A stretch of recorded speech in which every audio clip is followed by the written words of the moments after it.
ده هيوديني للاكل.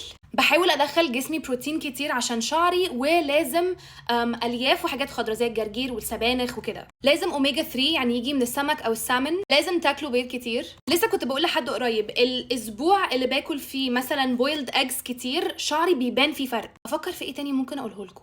الشعر لازم يتقص كل 3 شهور عشان يطول، لان انتوا لو سبتوا الاطراف فيها سبليت اندز، السبليت اندز بترافل لفوق، يعني بدل ما السبليت اندز هتكون هنا السبليت اندز هتبقى كل ده. فلازم تقصوا الشعر الدامجد او المش صحي. اعتقد خلاص دي كل حاجه اعرفها عن الشعر، بس كده كده عرفت حاجه جديده هقول لكم. باي.